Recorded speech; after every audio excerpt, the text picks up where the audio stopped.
Huh? You guys, what are we doing? Who wants to start off? How's Let me Dennis guess. doing? Oh, good. I appreciate you asking about Dennis first. Dennis is doing great.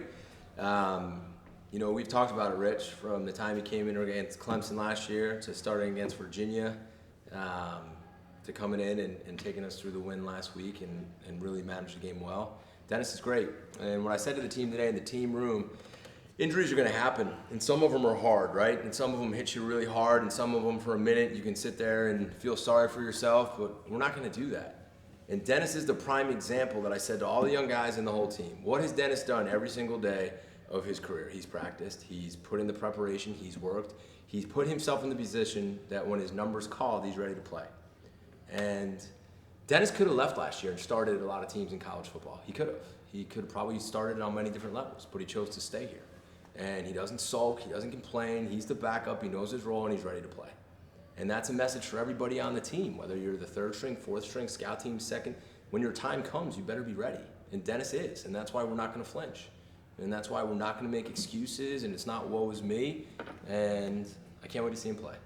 So to answer your question, Dennis is doing great, man. Well, he starred in this movie before. You weren't here, but, He did, and he's, I like to give Coach Signetti a lot of credit for the development he's done with Dennis. If you look at some of the things he's done since really the time we got here until now, he's put him in a position to be a pretty good quarterback. So credit to the offensive staff and Coach Signetti for that too, and obviously Dennis.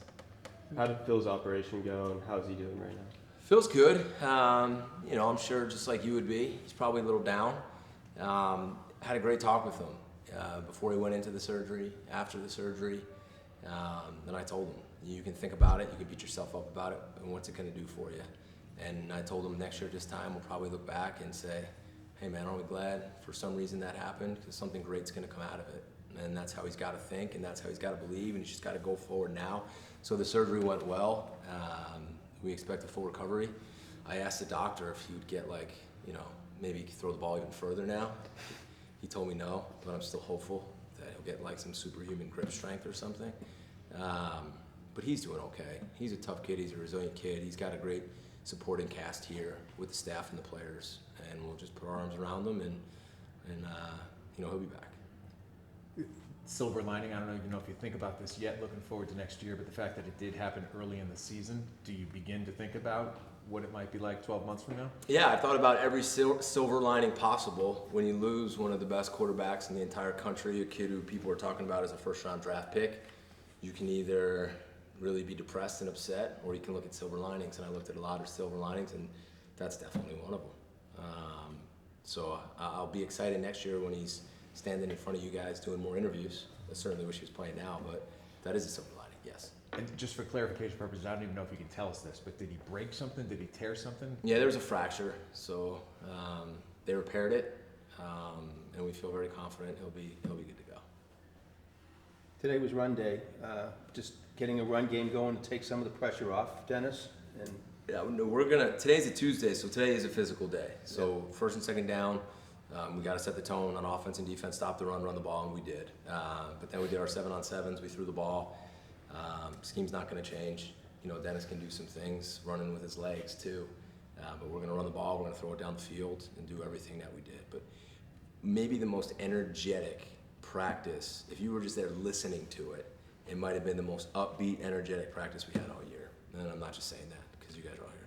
Coach, post-game on Saturday, you talked about not cleaning things up yet. You thought you had it fixed and you don't. What have you seen on film that, again, needs to change penalty-wise? Yeah, well, I learned you never have things fixed and you just need to keep pounding away at it.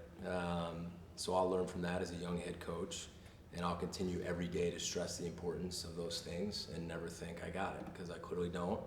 And we just go back to stressing the fundamentals and details of playing clean, and we will. Jeff, the backup spot, what have you seen from Dalen, Matt, Emmett? Who do you think has that? We got, good, so the backup quarterback, which would be very important now. The third string quarterback will become very important now. Dalen probably knows the system better than everybody.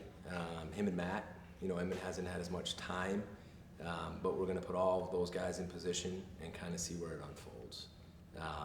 So I'll probably have a better idea later in the week who the backup will be.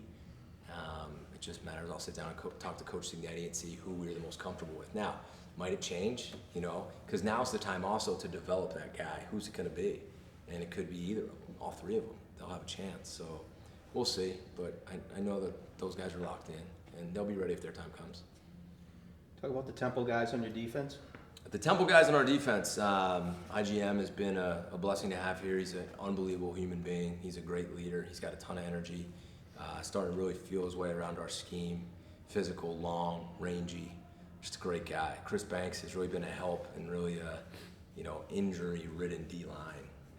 We're still down all those guys, and we're lucky we got him. He's a guy who I just keep telling, he's got so much potential and upside, and I'm not saying that because he's not playing well. I see such a bright future for the guy, and I hope he just continues to get better and better and better. I know him and IGM. I know this will be I hope every game's a meaningful game for them, so I hate to say this will be a more meaningful game, but certainly playing the team you were on, there's got to be some emotions there. You guys can ask them about it if Jason chooses to let you talk to them. But two guys I'm really glad are on the team. What are you seeing from Temple's quarterback situation? I know they've got one guy hurt right now. Drew Yeah, Preston played last week. 18 was a starter, right? He started the season. He looks like he's a tall guy, good feet, can run, really strong arm. Really strong arm. And then 13, the freshman, Lynch, he came in and he played the last game. Tough, good athlete. Just impressive for a rookie or a freshman to come in and do what he did. That's hard. Really hard. So I have a lot of respect for him. I see a really bright future ahead for him. And we won't take either of them for granted. They're both good players. They got two really good backs, strong, big guys. They have two receivers, 0 and 5, who I think will be NFL players in the top half of the draft. And those guys will play anywhere for the ACC, anywhere in the ACC. They got good athletes. They're experienced up front. Obviously the head coach is an O-line guy, and you can see that. So they're going to run the ball, take shot downfield. Their screen game's really good, and they got some dynamic players. I told Pat, I said, "Man, you guys got it going down there." So it's going to be a game now. I have a ton of respect for them.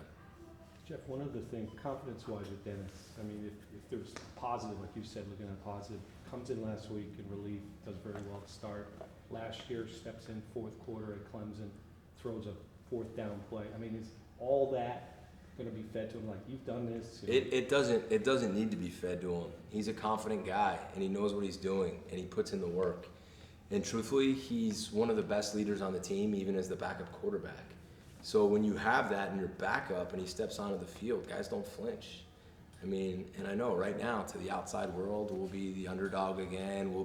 Can they even win this many games? And to our team, that doesn't exist. Our expectation's the same, no matter who's out there. We will press on. Look at us this year. Marcus Valdez hasn't played in a game. Booz, our best interior guy, hasn't played in a game. Our kicker, starting kicker, one of the best in the ACC, hadn't played in a game. Jalen Gill, one of the most dynamic offensive players in the ACC, hasn't played in a game. Deion Jones, our starting safety from last year, hasn't played in a game. I could go on, and our guys haven't flinched. And we haven't spread the word, feel bad for us, all these injuries. No, let's go play football. We're lucky to do that, and let's go do the best we can. Back to your comments about it being a really energized practice, do you think that was kind of because of the quarterback situation? Is Phil's down, Dennis is up, we need to step up and do this, or was it a coincidence? I don't know. It's a good question for the players, but I certainly felt it. So I appreciate the energy that they had today. I'd be making it up the answer because I'd be guessing, so I don't know the answer to that one. I was going to ask you about Danny Longman. I know he's had a couple of shorties, but there's going to be a time when it's 4 seconds on the clock and you're 40 plus. Is he building into that kind of kicker now, or? I hope so, and there is going to be that time. Looking back at the Colgate game, in a normal football game, I would have went for it in a position where I kicked a field goal because I just wanted to get him in position to kick a field goal. Yeah. Because I'm with you. There is going to be a time when it's not going to be an extra point or a chip shot, that the ball's going to be on the 30 and the game's going to be on the line, and he's got to kick it through. That's where we felt so good about Boom, right? Yeah. Because Boom was done it in his career. But I have confidence in him, and he's got a really strong leg. But, his moment will come, and he'll be prepared. Anything else? All right, thanks for coming, guys. I appreciate it. Thanks, man. Yep.